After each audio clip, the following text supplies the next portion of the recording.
Good morning to everyone. It's now approaching what, 10 past 11 maybe with us? Slightly at 12 minutes past 11. 12 minutes past 11, and not a child in the house's face has been washed. It's time Yeah. we got cracking, I think. Are you in good form this morning, Pat? Yes, up here in Donegal, it was torrential Windy. rain about an hour ago, but it seems the skies seem to be clearing. The blue skies. Hey, Jude, I was watching a program last night. I think it's something like Going West. It's on RT, Yeah. and it was about uh, three or four people who moved to Donegal. Huh? And Mary Kennedy, who was the presenter, she came out with a great line. I thought she says Donegal is the unique place in Ireland. And I thought, what a thing. And she's dead right. It's a strange place. Donegal is neither of the north nor of the south. It's a sort of like a wee kingdom there in its own. And the people. I think so far from power in Belfast and so far from power in Dublin that it almost exists on its own. And what was it, 2017? What was it, National Geographic or someone said it was Donegal was the coolest place on the planet. It's a strange sort of thing. What if somebody said some years back, and it was true that Donegal was the last unexplored or last discovered part of Ireland. And the reason very simple, Jude. I remember Gay Byrne was on one morning. I've quoted it this many times, and somebody said to him, or a guy was on with Gay Byrne, sorry, and the guy says, "Come, everybody turns left when they come out of Dublin Airport. In other words, they're going to Kerry rather than turn right and Mm-hmm. go to Donegal." And your man says, "Well, you don't have to go through two British Army checkpoints to get to Kerry."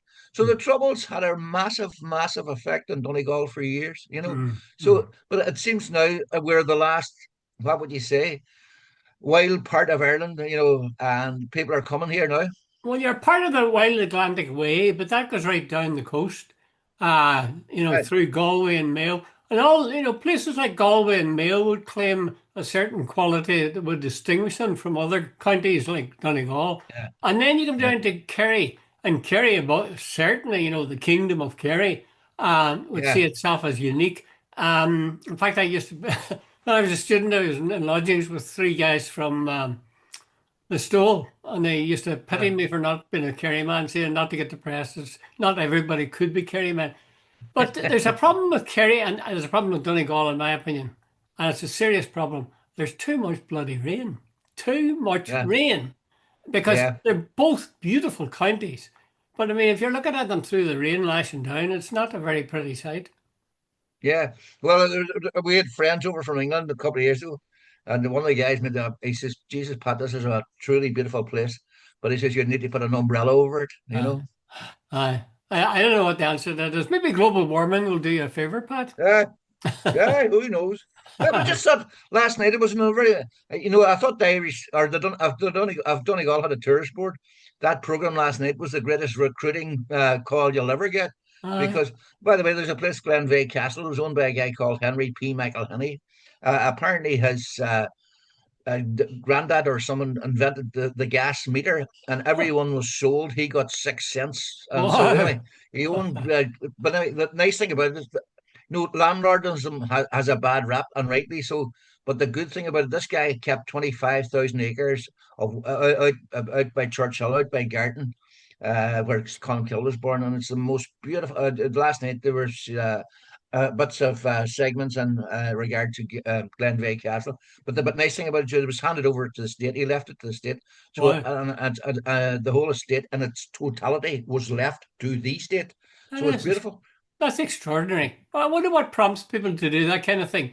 It has an echo of it wasn't it 1.5 million or something was left to Sinn Féin, which is not quite the Yeah, same thing, but it's the same idea. You're handing it over to an institution or a party, and it's made up of people, and you don't know them all. You're bypassing any family links or friendships you might have made. yeah, I don't yeah. quite. Uh, funny how you mentioned that. Yesterday I was watching Simon Harris was on with Simon Harris and Mary Lou McDonald and Pierce Doherty got into a massive row yesterday in Doyle, and Harris claimed that you mentioned this is a trigger for this comment that Sinn Féin were condemning Fine Gael and all the rest of it and so on, but he claimed this Sinn Féin were getting big money from American builders and all this sort of Yes, I stuff. read that article. I read that And like, article. I don't know where the evidence for it is, by the way, Jude, and all the rest of it. But I thought I think this whole thing about housing, Jude, really is getting to Fine Gael and so on, because a number of people now are, the housing situation, Jude, has become a joke, Mm. absolute joke, Hmm. and Well, it's there's become an a hot, article. a hot. Go ahead, Yeah, Jude. go ahead, go ahead. Finish what you're saying, No, Pat. I'm saying it's basically become the hot button topic again. Yeah. Young people just can't get on the housing list. The rents are even now outside of Dublin. Like I think the average rent somewhere in the Republic, when they even it all out, something like 1,700 euros a month. Jesus, Jude, if it's 1,700 euros a month, multiply that by 12. What sort of wages would you need? And Mm, mm. every year, a young nurse, a young teacher, a young whatever. No wonder most of them are now back living with their mother and fathers. Well, there must be a market for it. Otherwise, they wouldn't be charging these prices. Uh, Yeah. See, I've mixed feelings about it. You say nothing much to be said for landlords. Well, I don't know about that. I think the idea of a landlord isn't necessarily a bad thing. I mean, I've No, rented no. flats and stuff in Uh, my time and been glad to do so. It's a question of what kind of landlord you are. I think in the Irish psyche, the word landlord has a bad smell to it. And I think that's a bit unfair to people today because you could be a landlord and a perfectly decent person and doing a service Absolutely. for people and giving them a chance to get Yeah. into a home. Funny, this is really strange the way these things come up, Pat. No later than last night, I was sitting watching TV with my present wife, and I said, I really like owning this house. And she says, Uh, I was thinking the same thing myself. Uh, there's something, a great security somehow. I don't know what yeah. it is, but you feel, this is yours. And it's all the comforts it brings with it and security it brings with it. You Uh, see, here's the thing, Jude. Tomorrow morning, if you needed a massive amount of money, you could sell your house for what X, and in your mansion for probably 500,000. But and you could go for the rest of your days. You could rent a house at like even 1,700 a month. It doesn't matter. If you got 400,000 or 500,000 for your house, like geez, you're not going to live for 50 years, so you'll have money for the rest of your days. But yeah. see, when you're only renting, you have nothing. You could be thrown out in the street the next morning, and with all that's an exaggeration, but you know what I mean. You have no security blanket. Owning a property it gives you some sort of feeling. I own something, and Mm. on the worst day of my life financially, I could do something. I was listening to Drive Time on RTE yesterday, I think, and they were talking about the fact that the government is bringing in something that's going to mean if you're a landlord and you got a Yeah, tenant in there, if you sell your land, if you sell your house, it'll be with the tenant in place. You'll have to have certain very good reasons for kicking them out. And yeah, if you do that, the value of your house will be going down by about 40 or 50%. yeah. And of course, there's now a rush, it said, the drive time people were saying, there's a rush among people who are landlords or landladies to get rid of their tenants, to get them out of Yeah, this before this law comes in, which I think is coming in March. Which, yeah, if it happens, it'll add to the homelessness by the yeah, thousands. It's a yeah. really, it's a really difficult job that they're faced with here. I think, well, the only answer actually, I think, is public housing and decent Yeah. public housing at that. I'll say one thing for the housing in Belfast, it used to be awful. Now public housing is pretty good. In my opinion, it's pretty good. Yeah. What I've seen of it, not a palace, but definitely Uh, acceptable. Certainly the new stuff. hey, it's more than acceptable. They're but 5 minutes from me, just over the border in Derry. They built housing executive built houses, and there's no chimneys on them. They have all solar panels and all this sort of stuff. And Jude, the houses look absolutely superb. And apparently, the stuff goes into them these days is not any second of it. The building control standards are all the rest of Oh, it. But well, by the there's a way, need Jude, for getting that back in to the Donegal, Pat, isn't there? what? There's a need for that in Donegal with that Absolutely, Tamika. Jude. Apparently, uh, the number of small landlords getting out of the market and in the Republic is increased by 35% Hmm. year on year. And you're right, I think it's next March. Apparently, if you haven't got out by next March or whatever the new rules, maybe you can do it before, if you start doing it now. But a lot of small landlords know the boy who was told by his financial advisor maybe 15 years ago, hey, look, buy yourself a house because it's a good sort of tax Yeah, thing or whatever it yeah. is, you know, and did it like sort of mom and pop landlords. Like they're all getting out because they don't want the hassle. Like they were never. It was always an investment. They were never intended to be, I think, landlords. Now, but now the big companies apparently, a lot of these companies that own 100 apartments and more, they're coming into the market because there's a killing to be made. There's So a thing. I think that all this landlord thing, Jude, is aimed at Dublin. Yeah, The well, it's small landlords will yeah, be around the country. It'll affect rural Ireland much more than uh, urban Ireland. yeah, yeah. Well, it's a difficulty in both places, I think. One of the things that strikes me, Pat, is the situation you're in and that I'm in at present. Both of us had families, so you needed the house. Well, it was nice to have the house you had, where there Yeah, was room for everybody. But yeah, that day has passed. The children are gone. You're in the empty nest syndrome. And yeah, I find that we live 99, not in 99%, but 9 out of 10, 90% maybe, time in one room. You don't have a whole lot of rooms. I mean, I give out about Doris and Uachtar and have a 90 rooms, and that's ridiculous. I still think it's ridiculous. But even the house I'm living in has far more yeah, rooms than I need or even yeah. want. I think I'd be pretty content in a what, two, three, not bedroom, but Hey, three Jude, rooms. myself, and my dear missus have talked about this many occasions. This is your Jude, we present had wife. 3 kids, current wife, yeah, and and the thing about it is, we're now living in a house, and like a lot of people are my age, our age, the kids are gone. I think there's about 4 bedrooms in this house, and there's 2 or 3 other rooms. You're dead right. It's way, way too big. If I was given the opportunity, if there was any way to do it, this house would suit a family, and I would move willingly move into downsize, Would to a smaller house. Wouldn't you think there'd be some smart entrepreneur who would have noticed that? And wouldn't you think Yeah, that, I mean, this is not just you and me. There's yeah, hundreds, thousands of us, of couples in the same situation. Wouldn't you think yeah, some company would set up and what we do is we help you downsize. We locate yeah. there isn't that. You've got to go out and look for it yourself. And, Uh, you tend to say, Jesus, that's such an effort and I'm not familiar with where I am and it's much change and so on. But I mean, yeah, if their companies were clever enough, they would have happy alternatives that you'd go to. They'd be able to talk yeah. up the advantages of a fresh start in a way. And in a Uh, sense, I'd welcome that because when you enter a new phase of life, I always think it gives you a sort of an injection of life as well. uh, Starting something. You said, I don't know, was it before we started broadcasting or since? You said you like having something to look forward to. And I mean, yeah, that's exactly the same as myself. And I think most people, again, if I suppose it was done right, to downsize might be, a new experience and maybe even a yeah, happy one. yeah. Okay, that's enough of that for the sort of general stuff, Pat. What about?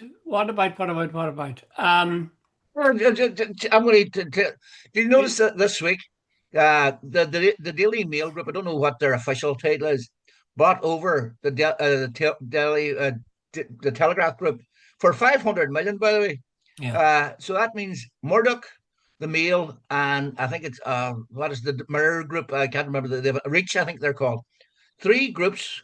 3 people now own basically all of the traditional legacy, or whatever you like to call it, media in Britain. Murdoch is still, that's an individual. The Barclay brothers used to own the Telegraph. I don't know what, the Daily Mail group. So, Jude, people are going on about social media and, Facebook and all the rest of it. But, Jude, I don't think it's very healthy when no, 3 groups own basically all of the traditional media in Britain now. Yeah, I think there should be regulations that doesn't allow that to happen because, as you say, And it's important because, we see the world through the eyes of the media. There's no two ways about Yeah, it. We don't know. We talk yeah, away about stuff, the housing situation or health or whatever. And, we don't have much experience of it except what the media tells us and how they yeah. present it to us. And you would know, Pat, and we've talked about this before, that, if you present a message one way, people will see it in that way. If you present it in a totally different way, people will see it in that way. So in a way, they control our thinking. One little consoling factor, you mentioned social media. I really think newspapers as we knew them are doomed. I'm Mm. amazed they're still on sale in paper form. I wouldn't, the idea of buying a newspaper and opening it up and all the pages falling around the place, I just Uh, couldn't be bothered with that now. Now, I admit I subscribe to one or two newspapers, uh, but even there, I think there are sites coming up which are half newsy and half personal. And this thing about, oh, you want to go to a source that you know you can trust. I trust none of them. People tell me to trust the BBC. I don't trust the BBC. And yet the BBC would uh, probably be singled out as the sole, big media organ Herbitura, that yeah, is, yeah. the unbiased, etc. I don't trust it. So Jude, I was just no, going to no, say the thing that I when think the you're saying, day of the traditional media, whether mm, it's TV even or print journalism, I think that's gone. I don't sit now. We used to sit and watch the TV for the evening. yeah, Say you have it on BBC most of the time, and it'd yeah, play and play, and you watch it for 3 or 4 hours. We never do that now. Never. Go somewhere for the yeah, news, leave that. Let's see a bit of a Netflix series. Maybe we'll look at a movie now. It's totally changed. So the yeah. power of the um, the traditional media, either whether it's audiovisual or whether it's print, I think that day is gone and going away quicker. I don't know how small newspapers survive, Pat. You told me about them Well, closing Jude, them. there was one I think it was the Down Recorder or something there, closed there That's after right. 180 80 years, and I think that's just that's the thin end of the wedge. I think that if somebody pulls the wedge away, there's going to be a lot more. Oh I think yeah, yeah, yeah. basically it's a cascade now, one after the other. It's just sort of the domino effect. There'll Hmm. be so many now just because I think I heard one. I'll not name the paper, but I heard one paper is down now to selling 60 copies a week. That's not possible, Jude. That you can't exist in that, you No. know. But Jude, the funny thing, just to do an aside, papers like the Mail and the Telegraph have contributed to an increasingly right wing Oh yeah. Oh yeah. politics in Britain, Hmm. very much so. And the rise of Nigel Farage and all this, but I saw a thing on social media the other night. There's this guy. He says he came along with a placard and says, "I support the genocide." And he looked at the cop. Now, keep in mind, you, I support the genocide. And he went up to the cop. He says, "Are you going to arrest me?" The cop says, "No." He says, "If I turned this around and said, I support Palestinian action, would you arrest me?" Yes. So in other words, you know how ridiculous the Labour Party, which is, by the way, supported by the Telegraph and Mail, because they like all this right wing stuff, the Labour Party. All this sort of right wing stuff has been promulgated by, the media and the right wing media. So, in other words, now, if you're saying you're in favour of Israel's genocide in Gaza, now think about that. Really think about that for a second. You won't be arrested. But if you say you're against the genocide in Gaza and I support Palestinian action, you're arrested and you're in court. I mean, it's How crazy. It's ridiculous is that? amazing that the British people put up with that. Yeah, It really is. But it's such a tangled thing. Tommy Robinson, whatever his right name is, uh, Stephen Yardley Lennox or something. Yardley Lennon, yeah. He attracted over 100,000 people in the centre of Yeah, London at a rally yeah. a couple of weeks back, I think. That's really something to be thinking about. In the south, I understand, around Dublin particularly, there are any number of streets which have got tricolours put up on the lampposts, and the Garda are, I think, afraid to take them down. Um, Mm. some have been taken down, I think, and been replaced by Palestinian flags or rainbow flags or whatever. But again, they've been taken down and replaced once more by the tricolour. I think that is shameful and horrible. I really do. Because it's an echo of, for me, I mean, it's an echo of Tommy Robinson and company with his Union Jack, but it's also an echo of the North and parts of the Uh, North hitting the curbstones and flying flags in every damned. I mean, I know a place near Belfast which has got a line of telegraph poles and it's got a Union Jack in nearly every one of them, but it passes a church. No, not a yeah. Catholic church, it's a Presbyterian church, I think. And at that one, there's a flag. And the flag, I shouldn't be laughing at this. The flag says Christ. Uh, uh, uh, I'm afraid I'm tempted to utter the word Christ in a rather less uh, I, pious sense. It's just I'd hate to see the South go the way that the North has gone in terms of flags. Jeez, what is wrong with people? What in the name of God is wrong with them? Dublin City Council have decided not to take down these flags. Jude, I was coming out there from Derry last week, and I noticed there's now a tricolour just as you cross the border, flag flying. Jude, that isn't like if it was patriotism, if it was done for the right reason, I would totally support it. I don't buy for a second. The the flagpole has been there for years and nobody ever put a flag up on it. I presume it's a message. This is Ireland. This is, and it's, these, I don't regard these people as patriots, dude. I regard them as racists. Yeah, exactly. Because that's the message they're sending. Yeah, that's uh, the message they're sending to immigrants. Of course, it's saying, we're uh, Irish, you're not, are you? Yeah, piss uh, off. yeah. And I dude, think that's no, dreadful. no, there was an odd nationalist area. I remember they used to put up about, but by and large, this whole thing about printing curbs right, red, white, and blue, and Union Jacks are the pre-serve or the reserve of the Unions, loyalist communities. Because if you go through some towns in the north, you suddenly know this is a Unionist town or a loyalist town because suddenly you see Union Jacks everywhere. By the way, Jude, years ago, myself and my wife drove from Blackpool up to the top, very top. Was it John O'Groats on the top of Scotland, up to the very, Uh, very top? We didn't see one Union Jack the whole way up.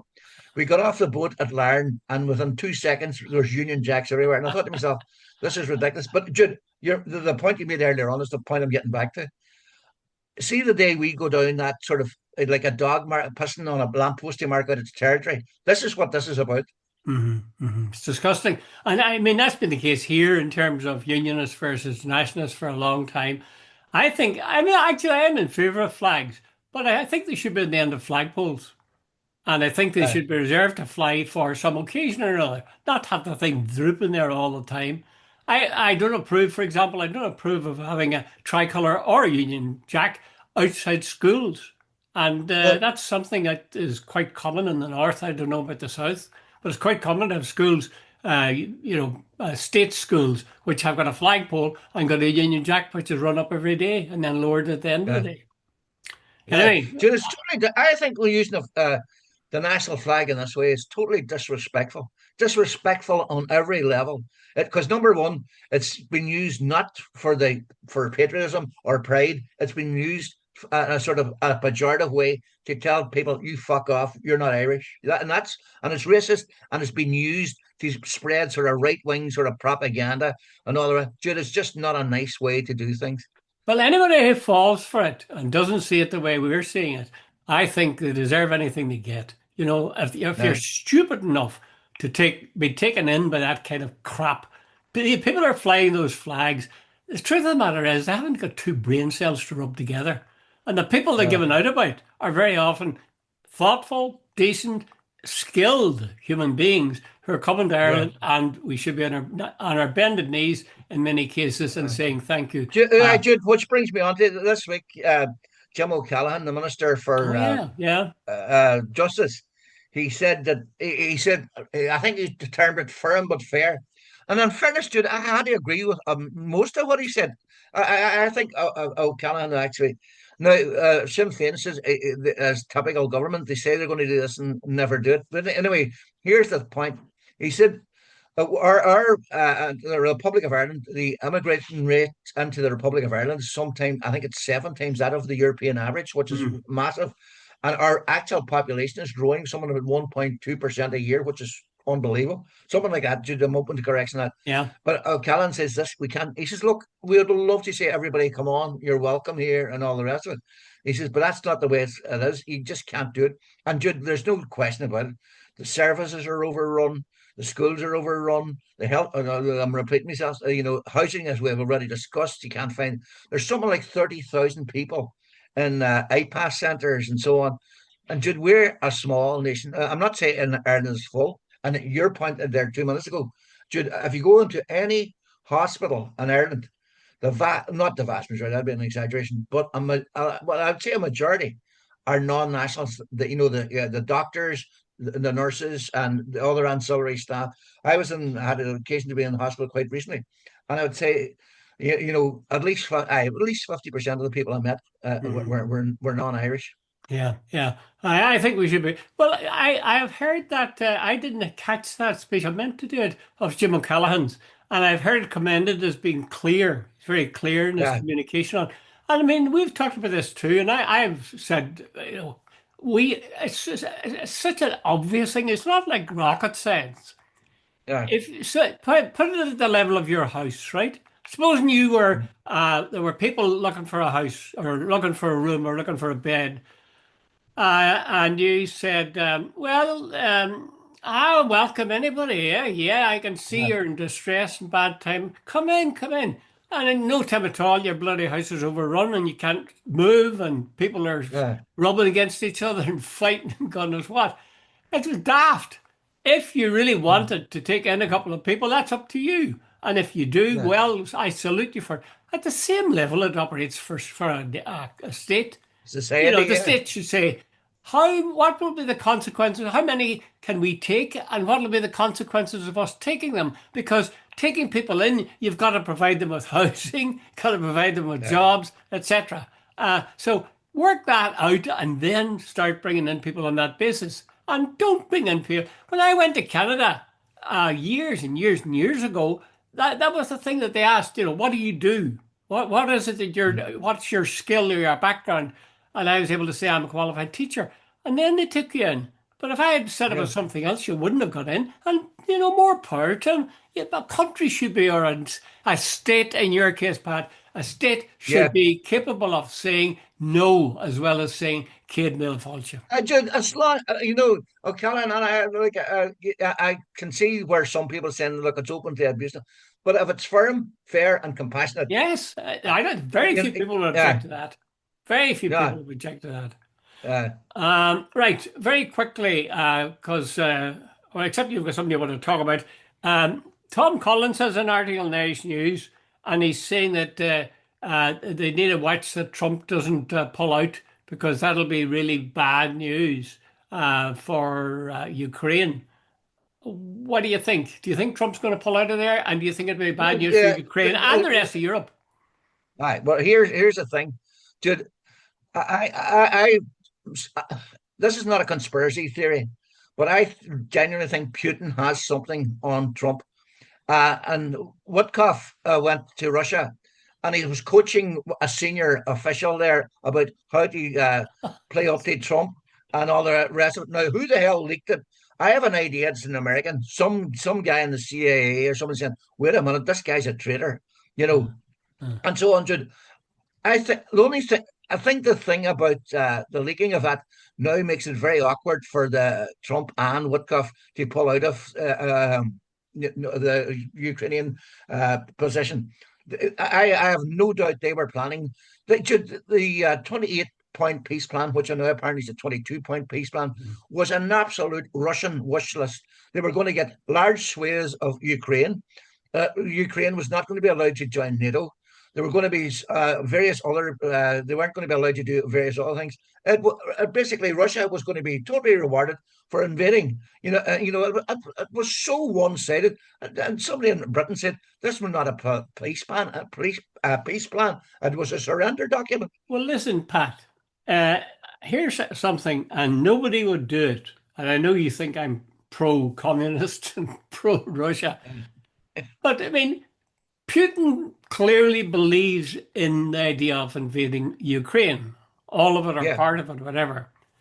Why isn't there a journalist or people who would sit Putin down and have an interview and say, why are you doing this? Is it, as we are presenting it, that you're a bit mad, that you're Mm. a power hungry bastard? You know, Mm. it would be made plain in the course of that if he had any other kind of case. And I'm convinced that Putin doesn't see things that way. I Not don't at all. honestly believe that Putin is trying to set up an empire because I don't think he's got enough strength to do so, even he wanted to. So why don't we hear, we know all about the case from the West point of view. Let's hear Putin's. Let's hear what your views are. By the If way, they Jim, are I know abominable, we're well, we running are out of against time. that. Putin has a legitimate argument.